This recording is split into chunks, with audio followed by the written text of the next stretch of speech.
नमस्कार दोस्तों, मैं दीपक कुमार आप सभी का आपके अपने YouTube channel excellent career academy में स्वागत करता हूं।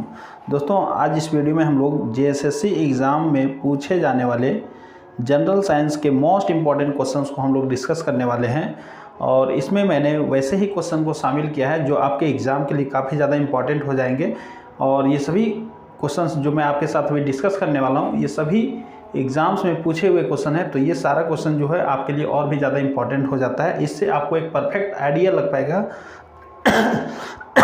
कि आपको जो तैयारी है वो किस लेवल तक करना है, जिससे आप क्वेश्चन को अच्छे ढंग से अटैम्प्ट कर पाएँ एग्ज़ाम में। ठीक है, तो देखिए दोस्तों, ये जो हम लोग का जनरल साइंस का जो सीरीज चलने वाला है, ये इसमें आपको बहुत सारे वीडियोस मिलेंगे अभी, है ना। और ये आपको एक कंप्लीट जनरल साइंस का पैकेज मिलेगा जिसमें आप पूरा में पूरे ये जो बोल सकते हैं इसको कि 100% आप इससे आप अपने सिलेबस को भी रिवाइज कर सकते हैं और कंप्लीट भी कर सकते हैं। ठीक है, तो देखिए दोस्तों, ये हम लोग का आज जो हम लोग डिस्कस करने वाले हैं ये सेट नंबर 1 होने वाला है। और आपको लगातार ये साइंस का जो अभी सीरीज चलेगा उसका वीडियो आपको लगातार मिलते रहेगा। ठीक है, तो अगर अभी तक आप लोगों ने मेरा चैनल को सब्सक्राइब नहीं किया है तो आप ज़रूर इस चैनल को सब्सक्राइब कर लीजिए। और अगर वीडियो अच्छा लगे, आप अगर देखेंगे और वीडियो अगर आपको अच्छा लगे तो आप इस वीडियो को ज़रूर लाइक कीजिएगा और अपने दोस्तों के बीच में शेयर भी ज़रूर कीजिएगा। ठीक है, तो चलिए दोस्तों, हम लोग देखते हैं आज कौन सा इंपॉर्टेंट क्वेश्चन है जो आप लोग को यहाँ पर देखना है और इसका सारा आंसर आपको जानना है। ठीक है, चलिए हम लोग शुरू करते हैं।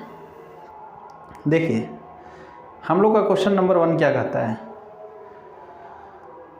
क्वेश्चन नंबर 1 देखिए क्या कहता है दोस्तों। क्वेश्चन नंबर 1 कहता है, गैर बायोडिग्रेडेबल अपशिष्टों से छुटकारा पाने के लिए सबसे अच्छा उपाय क्या है। दोस्तों, यहाँ पर देखिए क्वेश्चन जो है वो गैर बायोडिग्रेडेबल अपशिष्ट के बारे में बात कर रहा है। तो सबसे पहले आप इस पॉइंट को समझिए। गैर बायोडिग्रेडेबल कहने का मतलब है कि वैसे पदार्थ, वैसे अपशिष्ट जिस पर बैक्टीरिया वगैरह का कोई प्रभाव नहीं होता है, यानी जो डिकम्पोज नहीं हो सकता है। ठीक है, यानी जिसका बैक्टीरिया के प्रभाव के द्वारा इसका खंडन नहीं किया जा सकता है, वैसे पदार्थों को हम लोग गैर बायोडिग्रेडेबल पदार्थ बोलेंगे या अपशिष्ट बोलेंगे। ठीक है, तो इसमें सबसे अच्छा एग्जाम्पल आप ले सकते हैं इसका सबसे अच्छा एग्जाम्पल हो जाएगा प्लास्टिक। ठीक है, क्योंकि प्लास्टिक देखिए आप कितनों भी सालों तक उसको अगर ज़मीन में फेंक दें या उसको ज़मीन के नीचे भी दबा दें, फिर भी वो जो है वो डिकम्पोज नहीं होता है। ठीक है, प्लास्टिक हो गया या तो इलेक्ट्रॉनिक वेस्ट वगैरह कुछ भी होता है, ये सब गैर बायोडिग्रेडेबल के कैटेगरी में आता है। ठीक है, तो यहाँ पर हमारा क्वेश्चन है कि गैर बायोडिग्रेडेबल अपशिष्टों से छुटकारा पाने के लिए सबसे अच्छा उपाय क्या है। तो इसमें देखेंगे कि सबसे अच्छा उपाय है कि इसका रिसाइकलिंग किया जाए। क्या किया जाए? रिसाइकलिंग, यानी कि जो वेस्ट मटेरियल होते हैं, क्योंकि ये तो सड़ते गलते हैं नहीं, तो इसका दोबारा से हम लोग यूज़ कर लें। ठीक है, उससे दोबारा हम लोग चीज़ों को फिर से मैन्युफैक्चर कर लें तो वो रिसाइकलिंग हो जाता है। ठीक है, तो ये सबसे अच्छा साधन है, सबसे अच्छा उपाय है। ठीक है, तो चलिए हम लोग इस क्वेश्चन का राइट आंसर देख लें। ठीक है, यानी इसका राइट आंसर होगा रिसाइकलिंग। चलिए अब हम लोग देखते हैं इसका अगला क्वेश्चन क्या होता है। देखिए दोस्तों, हम लोग का अब नेक्स्ट क्वेश्चन क्या होने वाला है। हम लोग का नेक्स्ट क्वेश्चन है, लाल चींटी को ग्रीक में क्या कहा जाता है। ठीक है, लाल चींटी को ग्रीक में क्या कहा जाता है। तो दोस्तों, लाल चींटी को ग्रीक में फोरम कहा जाता है। क्या कहा जाता है दोस्तों? फोरम। लाल चींटी को ग्रीक में फोरम कहा जाता है। और ये हम लोग देखेंगे दोस्तों, जो लाल चींटी होता है, ठीक है, इसमें जो है वो फॉर्मिक एसिड पाया जाता है। क्या पाया जाता है? फॉर्मिक।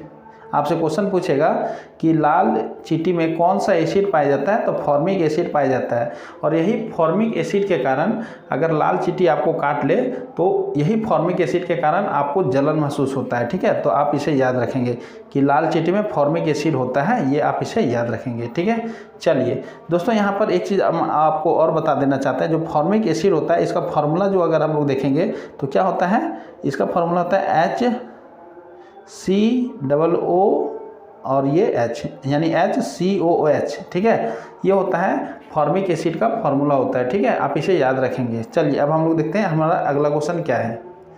हमारा नेक्स्ट क्वेश्चन है दोस्तों, देखिए क्वेश्चन नंबर 3, निम्नलिखित श्रृंखला संयोजन में से कौन सा पर्याय स्थायी है। ठीक है, यानी कि यहाँ पर हम लोग देखेंगे कि जो हमारा जो विद्युत परिपथ होता है, इलेक्ट्रिक सर्किट होता है। ठीक है, इलेक्ट्रिक सर्किट जो होते हैं वो 2 तरह के होते हैं मेनली।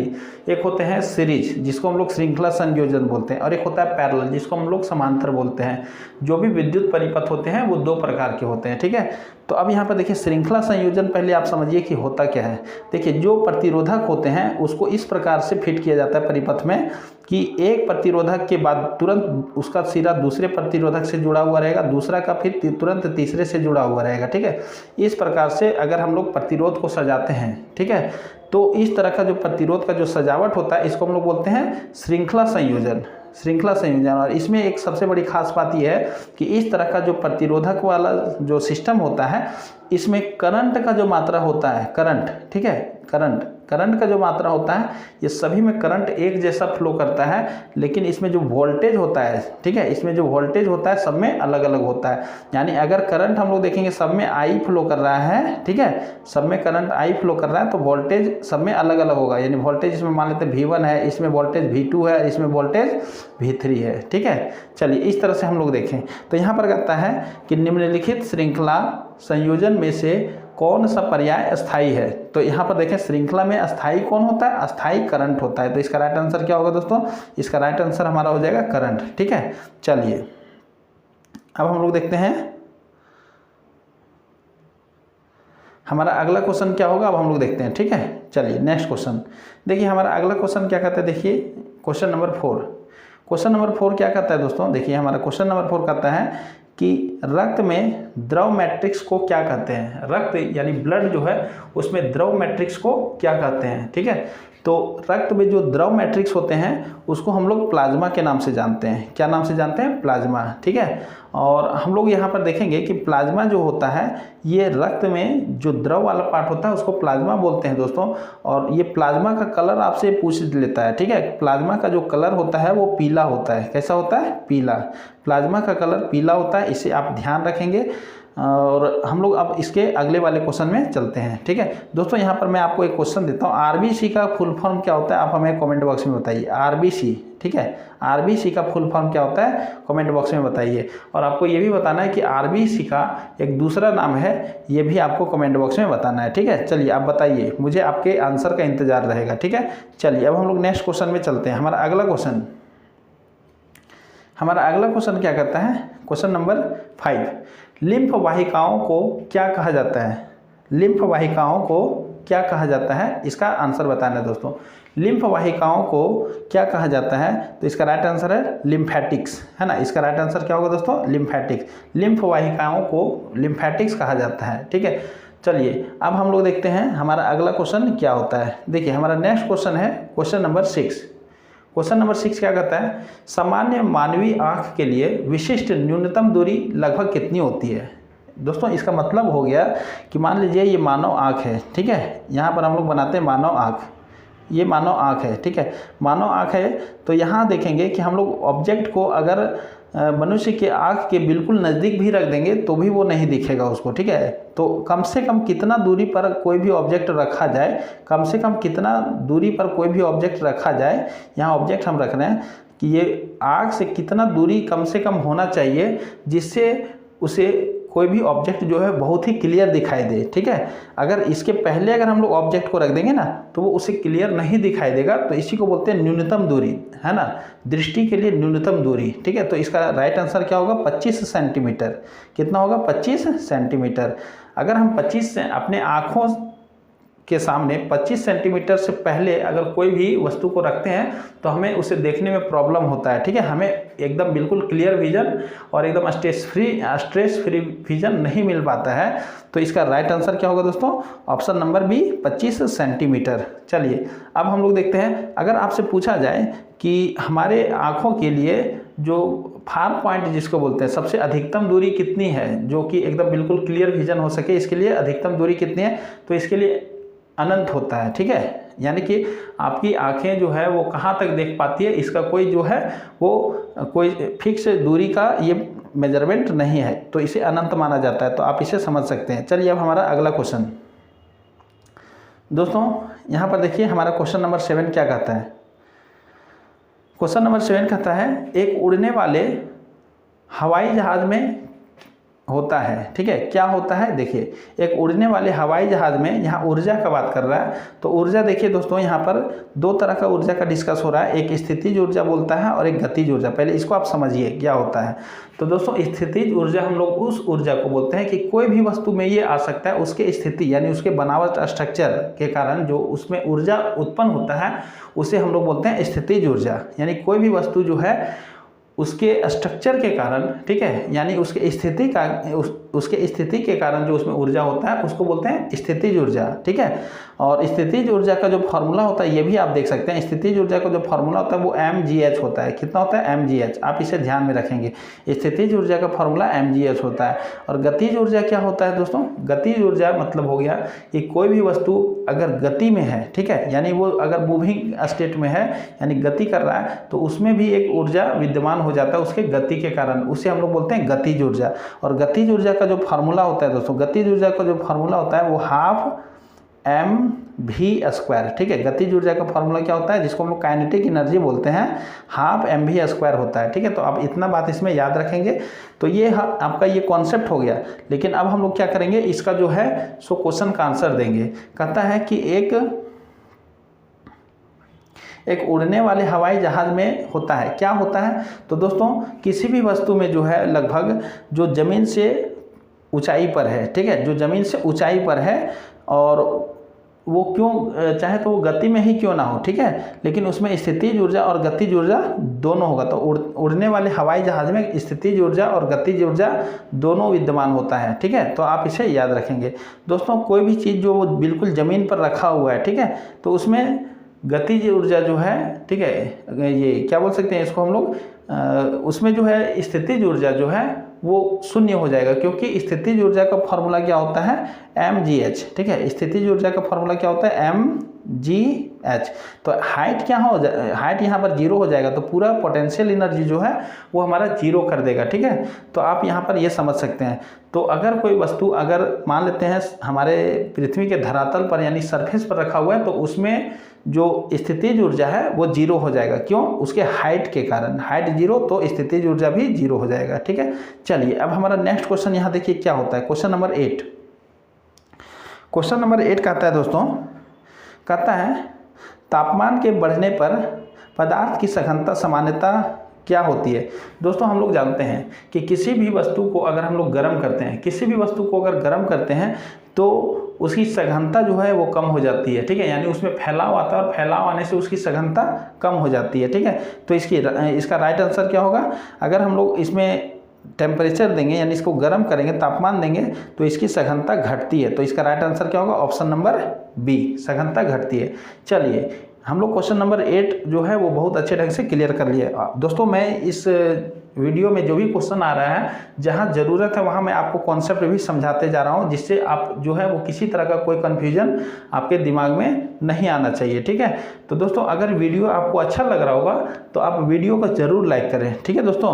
चलिए अब हम लोग इसके नेक्स्ट वाले क्वेश्चन में चलते हैं, हम लोग अगले वाले क्वेश्चन में चलते हैं। देखिए इम्पल्स, इम्पल्स क्या होता है पहले ये समझिए।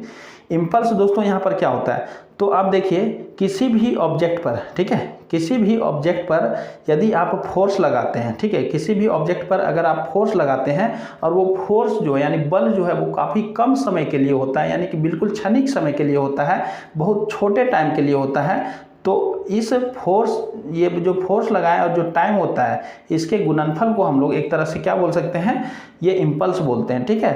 तो आप ये समझ सकते हैं कि किसी भी ऑब्जेक्ट पर जो क्षणिक समय के लिए यानी बिल्कुल कम समय के लिए जो बल लगाया जाता है उसको हम लोग क्या बोलते हैं, इम्पल्स बोलते हैं, ठीक है। चलिए ये चीज़ आपको समझ में आ गया। अब देखिए यहाँ पर हम लोग देखेंगे इम्पल्स जो है वो क्या है, यानी अगर हम लोग देखेंगे कि इम्पल्स तो एक भौतिक राशि है, लेकिन भौतिक राशि भी दो तरह के होते हैं, एक सदिश राशि और एक अदिश राशि। तो इम्पल्स जो है वो आपका अदिश राशि में आएगा, सॉरी यहाँ पर ये जो है दोस्तों ये इम्पल्स जो है वो आपका सदिश राशि में आएगा। क्या चीज़ में आएगा दोस्तों, सदिश राशि में। इम्पल्स क्या होता है, सदिश राशि में आएगा, ठीक है। चलिए अब हम लोग नेक्स्ट क्वेश्चन में चलते हैं। हमारा अगला क्वेश्चन देखिए, हमारा अगला क्वेश्चन क्या कहता है, एक लंबी कूद वाला कूदने से पहले दौड़ता है, क्योंकि देखिए अगर कोई मान लीजिए कि अगर लंबी कूद लगाना चाहता है तो वो दौड़ता है, तो क्यों दौड़ता है? क्योंकि वो गति पकड़ना चाहता है। क्या करना चाहता है दोस्तों? गति पकड़ना चाहता है। इसका ऑप्शन नंबर कितना हो जाएगा? ऑप्शन नंबर डी जो है इसका राइट आंसर होगा। ऑप्शन नंबर डी इसका करेक्ट आंसर है। चलिए इसको आप याद रख लेंगे, ठीक है। चलिए हमारा नेक्स्ट क्वेश्चन क्या कहता है देखिए। तो दोस्तों अब हम लोग क्वेश्चन नंबर 11 को देखेंगे। क्या कहता है क्वेश्चन नंबर 11 से? देखिए कहता है कि जब पानी को 0 डिग्री पर गर्म किया जाता है तो इसका जो आयतन है वो क्या होगा, ठीक है। तो दोस्तों यहाँ पर देखते हैं कि जब हम लोग पानी को गर्म करना शुरू करते हैं, जब 0 डिग्री सेल्सियस से वो गर्म करना शुरू करते हैं तो जब उसका टेम्परेचर बढ़ता है, ठीक है, जब पानी का टेम्परेचर बढ़ेगा तो वैसे वैसे उसका आयतन जो है वो क्या होगा दोस्तों? उसका आयतन कम होता है और घनत्व तो बढ़ता है, ठीक है। तो अगर आपको पूछा जाए कि पानी का जो घनत्व होता है वो सबसे अधिक कहाँ पर होता है, किस तापमान पर होता है, तो सबसे अधिक जो घनत्व होता है वो 4 डिग्री सेल्सियस पर होता है। ये आपको याद रखना है। और अगर आपको पूछा जाए कि आयतन सबसे कम जो होता है, वो पानी का आयतन सबसे कम होता है, वो कहाँ पर होता है दोस्तों? तो ये सबसे कम जो आयतन होता है वो 4 डिग्री सेल्सियस पर होता है। यानी घनत्व जो है वो 4 डिग्री सेल्सियस पर सबसे अधिक होता है और आयतन जो है वो 4 डिग्री सेल्सियस पर सबसे कम होता है। तो हमारा राइट आंसर क्या होगा? यहाँ पर ऑप्शन नंबर हम लोग देखेंगे, ऑप्शन नंबर हमारा बी हो जाएगा। राइट आंसर क्या होगा? ये, ठीक है। चलिए अब हम लोग नेक्स्ट क्वेश्चन में चलते हैं। हमारा अगला क्वेश्चन देखिए, क्वेश्चन नंबर 12 क्या कहता है। एक फोटो सेल प्रकाश की ऊर्जा को इसमें बदलता है। यानी जो फोटो सेल होता है वो प्रकाश की ऊर्जा को कौन सी ऊर्जा में कन्वर्ट कर देती है, ठीक है। ये आपका क्वेश्चन है। तो दोस्तों हम लोग जानते हैं फोटो सेल, फोटो मतलब होता है एक तरह से लाइट होता है, ठीक है। फोटो सेल मतलब क्या होता है? लाइट होता है। अब देखेंगे कि जो फोटो सेल है वो प्रकाश ऊर्जा को विद्युत ऊर्जा में कन्वर्ट करने का काम करता है। यानी हमारा राइट आंसर क्या होगा? ऑप्शन नंबर बी, ठीक है। हमारा राइट आंसर है विद्युत ऊर्जा, ठीक है। चलिए अब हम लोग इसका नेक्स्ट क्वेश्चन चलते हैं, ठीक है। देखिए हमारा अगला क्वेश्चन 13 नंबर क्या कहता है। क्वेश्चन नंबर 13 देखिए दोस्तों, क्वेश्चन नंबर 13 क्या कहता है। इनमें से कौन सी गैस अम्लीय वर्षा नहीं बनाती है, ठीक है। दोस्तों यहाँ पर देखिए इनमें से कौन सी गैस जो है वो अम्लीय वर्षा नहीं बनाती है, ये आपको बताना है। तो देखिए यहाँ पर सल्फर डाइऑक्साइड है, ठीक है। Sulphur dioxide, nitrogen dioxide, carbon dioxide और नाइट्रस ऑक्साइड। तो दोस्तों यहाँ पर अम्लीय वर्षा जो नहीं बनाती है तो उसका राइट आंसर क्या होगा दोस्तों? ये इसका राइट आंसर है यहाँ पर कार्बन डाइऑक्साइड। कार्बन डाइऑक्साइड जो है वो अम्लीय वर्षा नहीं बनाती है। सल्फर डाइऑक्साइड यहाँ पर जो है वो अम्लीय वर्षा बनाती है, जो हम लोग SO2 बोलते हैं, ठीक है, SO2। नाइट्रोजन डाइऑक्साइड ये भी अम्लीय वर्षा बनाती है और नाइट्रस ऑक्साइड ये भी अम्लीय वर्षा बनाती है, ठीक है। तो यहाँ पर हम लोग देखेंगे कि सिर्फ CO2 जो है, CO2 यही जो है वो अम्लीय वर्षा नहीं बनाती है, ठीक है। चलिए अब हम लोग देखते हैं हमारा अगला क्वेश्चन क्या कहता है। क्वेश्चन नंबर 13, क्वेश्चन नंबर 13 तो हो गया। क्वेश्चन नंबर अब हम लोग देखेंगे 14।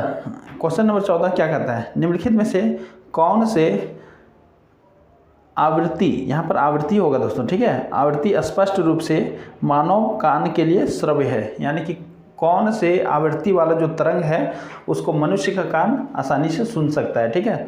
तो यहाँ पर हम लोग देखेंगे दोस्तों, हम लोग देखते हैं आवृत्ति के आधार पर जो है, ठीक है, आवृत्ति के आधार पर जो है वो तरंगे को, यानी साउंड के जो तरंगे हैं, यानी ध्वनि के जो तरंगे हैं, उसको 3 कैटेगरी में बांटा गया है। एक होता है 20 हर्ट्ज से कम, ठीक है। एक क्या होता है 20 हर्ट्ज से कम होता है, ठीक है, ये 20 हर्ट्ज से कम होता है। तो 20 हर्ट्ज से कम वालों को बोलते हैं अपश्रव्य, ठीक है। क्या बोलते हैं? अपश्रव्य, जिसको हम लोग इंग्लिश में बोलते हैं इंफ्रासोनिक। क्या बोलते हैं? इंफ्रासोनिक साउंड, ठीक है। और 20 हर्ट्ज से ज़्यादा, ठीक है, 20 हर्ट्ज से लेकर के कहाँ तक? 20,000, ठीक है। कहाँ पर दोस्तों? 20,000 हर्ट्ज, ठीक है। 20,000 हर्ट्ज तक जो होता है उसको हम लोग क्या यहाँ पर बोलते हैं दोस्तों? उसको बोलते हैं ऑडिबल साउंड, या जिसको बोलते हैं श्रव्य तरंगे, ठीक है, या श्रव्य ध्वनि, ठीक है। एक हम लोग का होता है 20,000 से ज़्यादा, ठीक है। एक कितना होता है? 20,000 हर्ट्ज से ज़्यादा होगा। इसको हम लोग बोलते हैं पराश्रव्य, जिसको अल्ट्रासाउंड बोलते हैं। तो ये फ्रीक्वेंसी के आधार पर जो है वो ध्वनि 3 कैटेगरी में बट जाता है, ठीक है। तो यहाँ पर कहता है कि कौन जो है वो कान, मनुष्य का कान जो है वो सुन सकता है। तो दोस्तों यहाँ पर क्वेश्चन में थोड़ा सा जो है वो लगता है चेंज हो जाएगा। यहाँ पर क्वेश्चन में यहाँ बोल रहा है कि कान, ये निम्नलिखित में से कौन से आवर्ती, है ना, यहाँ आवर्ती नहीं होगा, कौन से ये यहाँ पर हो जाएगा आवृत्ति होगा दोस्तों, ठीक है। फ्रीक्वेंसी स्पष्ट रूप से मानव के कान के लिए श्रव्य है, लेकिन यहाँ पर देखेंगे श्रव्य तो कौन हो जाएगा, ये 20 हर्ट्ज से ऊपर तो मनुष्य सुन सकता है, 20 हर्ट्ज तो यानी 30 हर्ट्ज ये भी सुन सकता है। और यहाँ पर हम लोग देखेंगे कि ये 30,000 हर्ट्ज, ठीक है, 30,000 हर्ट्ज ये नहीं सुन सकता है, ठीक है, ये बाकी ये भी सुन सकता है और 3,000 भी सुन सकता है। तो इसका राइट आंसर क्या होगा दोस्तों, यहाँ पर थोड़ा सा क्वेश्चन में सुधार कर लीजिएगा, मानव के कान के लिए श्रव्य नहीं है, ठीक है, श्रव्य नहीं है, ठीक है, ये होगा श्रव्य नहीं है। तो इसका राइट आंसर क्या होगा, 30,000। कितना होगा, 30,000, क्योंकि हम लोग का जो मनुष्य का कान है वो मैक्सिमम फ्रीक्वेंसी कितना 30,000, ये 20,000 हर्ट्ज तक ही सुन सकता है, कितना 20,000 हर्ट्ज। तो यहाँ पर इसका राइट आंसर क्या होगा, ऑप्शन नंबर बी। अब यहाँ क्वेश्चन को थोड़ा सुधार लेंगे, ठीक है। चलिए अब हम लोग का नेक्स्ट क्वेश्चन क्या होगा, देखिए हमारा नेक्स्ट क्वेश्चन क्या है, देखिए कहता है रतौंधी निम्नलिखित में से किसकी कमी से होता है। रतौंधी जो है दोस्तों वो निम्नलिखित में से किसकी कमी से होता है। तो रतौंधी जो है वो विटामिन ए की कमी से होता है, ये आप सभी को मालूम है। विटामिन ए का जो रासायनिक नाम है वो क्या है दोस्तों, रेटिनल, ठीक है। रेटिनल जो है विटामिन ए की विटामिन ए का रासायनिक नाम है। चलिए दोस्तों अब हम लोग देखते हैं हम लोग का अगला जो क्वेश्चन होगा वो क्या होगा। इसके पहले दोस्तों आपको एक क्वेश्चन बताना है। क्या बताना है क्वेश्चन, कि विटामिन के की कमी से शरीर में कौन सा रोग होता है, ठीक है। ये आपको कमेंट बॉक्स में बताना है, विटामिन के की कमी से कौन सी बीमारी होती है, तो ये आपको कमेंट बॉक्स में जल्दी से बताना है। चलिए हम लोग का अगला क्वेश्चन देखिए दोस्तों। हमारा अगला क्वेश्चन है, इनमें से कौन विद्युत का कुचालक नहीं है।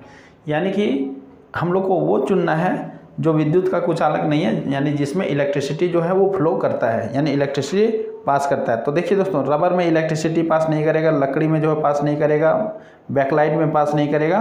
ग्रेफाइट जो है वो इलेक्ट्रिसिटी का कंडक्टर है दोस्तों। ये जो ग्रेफाइट है ये कार्बन से ही बना होता है, ठीक है। कार्बन यानी एक अधातु है, ठीक है, कार्बन एक अधातु है और ये कार्बन जो है उसी से बना हुआ ग्रेफाइट होता है। ग्रेफाइट ही एक ऐसा धातु से बना हुआ मटेरियल है जिससे इलेक्ट्रिसिटी कंडक्ट होता है। तो ये बात आपको एकदम बहुत ही अच्छे ढंग से याद कर लेना है, ठीक है।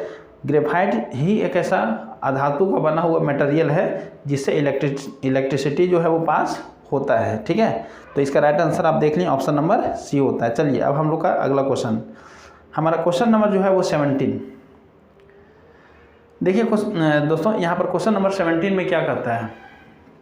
क्वेश्चन नंबर 17 कहता है इनमें से कौन एक पेट्रोलियम उत्पाद नहीं है, ठीक है। दोस्तों यहाँ पर देखेंगे ऑप्शन में दिया हुआ मिट्टी का तेल, पॉलिस्टर, रेयन और पैराफिन वैक्स।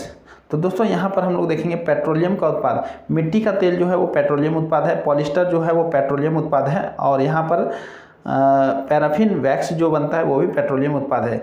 दोस्तों ये जो रेयन है, ठीक है, रेयन जो है वो एक तरह से हम लोग देखा जाए कि ये फाइबर जो है आर्टिफिशियल फाइबर बनने वाला सबसे पहला जो फाइबर था ये रेयन था, ठीक है। और ये क्या चीज़ से बनता है, सेलुलोज, ठीक है। रेयन जो है वो आर्टिफिशियल फाइबर है और पूरी तरह से ये सिंथेटिक नहीं है, क्योंकि ये जो है इसमें जो इसका रॉ मटेरियल के रूप में यूज होता है वो सेलुलोज होता है, ठीक है, सेलुलोज होता है इसका रॉ मटेरियल के रूप में यूज। तो रेयन जो बनता है वो सेलुलोज से बना हुआ होता है, क्या चीज़ से, सेलुलोज से। तो ये पेट्रोलियम प्रोडक्ट के रूप में नहीं यूज होता है, ठीक है दोस्तों। अब यहाँ पर इसका राइट आंसर तो आपको मालूम हो गया, ठीक है, कि कौन जो है पेट्रोलियम उत्पाद नहीं है, तो ये रेयन, ठीक है। ये किससे बनता है दोस्तों, ये सेलुलोज से बनाया जाता है, तो आपको याद रखना है दोस्तों। यहाँ पर हम लोग देखेंगे रेयन को जो है वो आर्टिफिशियल सिल्क भी बोला जाता है। क्या बोला जाता है, आर्टिफिशियल सिल्क। और ये जो है वो कृत्रिम रूप से बनने वाला फाइबर जो है ये पहला फाइबर था, ठीक है। तो आप इसे याद रखेंगे। चलिए अब हम लोग का नेक्स्ट क्वेश्चन क्या होगा। हमारा अगला क्वेश्चन 18, इनमें से असंगत को पहचानें। दोस्तों यहाँ पर असंगत को पहचाना, देखिए carbon dioxide, methane, sulphur dioxide और ये ओजोन, ठीक है। तो दोस्तों यहाँ पर हम लोग देखेंगे कि इसमें जो है वो अगर हम लोग असंगत को पहचानेंगे तो यहाँ पर देखेंगे कि ये सभी जो है वो ग्रीन हाउस गैस के रूप में आते हैं और ये ओजोन जो है वो ग्रीन हाउस गैस नहीं है, ठीक है। तो ओजोन जो है वो बिल्कुल अलग हो जाएगा, ठीक है दोस्तों। चलिए अब हम लोग का अगला क्वेश्चन देखते हैं कि हमारा अगला क्वेश्चन क्या है। क्वेश्चन नंबर 19, क्वेश्चन नंबर 19 क्या कहता है, एक मोटर कार की गति 6 गुना अधिक होती है। यदि एक मोटर कार की गति को अगर हम लोग 6 गुना कर देते हैं तो इसकी जो ऊर्जा है ये कितनी होगी, ये हमारा क्वेश्चन है। ठीक है, तो कहता है इसका जो ऊर्जा होगा वो 6 गुना, 36 गुना, 12 गुना, 24 गुना क्या होगा। देखिए यहाँ पर गतिज ऊर्जा का बात हो रहा है, तो गतिज ऊर्जा का फॉर्मूला जो होता है जिसको हम लोग काइनेटिक एनर्जी बोलते हैं। ठीक है, क्या बोलते हैं, काइनेटिक एनर्जी ½ mv²। ठीक है, ½ mv²। तो यहाँ पर हम लोग देख रहे हैं कि अगर गति अगर हम लोग क्या कर देंगे दोस्तों, गति अगर हम लोग यहाँ पर सिर्फ स्क्वायरिंग कर देंगे। ठीक है, तो गति अगर हम लोग स्क्वायर में कर देंगे तो इसका रिजल्ट जो भी आएगा, ठीक है, इसका रिजल्ट जो भी आएगा,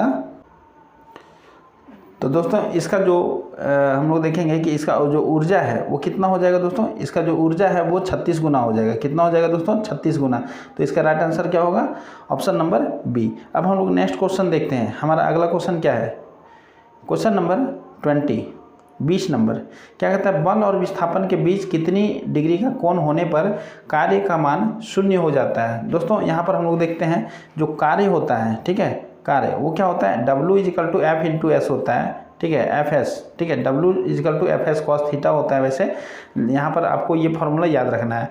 और देखिए यहाँ पर हम लोग देखेंगे कि यदि F और S जो है, ठीक है, F और S दोस्तों यहाँ पर देखेंगे कि अगर ये यहाँ पर हम लोग देखेंगे कि ये जो बल और जो विस्थापन हो रहा है ये अगर बिल्कुल परपेंडिकुलर हो जाएगा, यानी मान लीजिए कि हम लोग देख रहे हैं कि यहाँ पर बल अगर और विस्थापन दोनों जो है वो एक दूसरे पर 90 डिग्री का कोण बनाएंगे। ठीक है, बल और विस्थापन दोनों एक दूसरे पर 90 डिग्री का कोण बनाएंगे। तो यहाँ पर हम लोग जानते हैं कि हमारा जो ये टोटल कार्य होगा, ठीक है, वो क्या हो जाएगा, 0 हो जाएगा। टोटल कार्य कितना हो जाएगा, 0, क्योंकि जो हम लोग का वर्क का मेन फार्मूला जो होता है वो क्या होता है, W =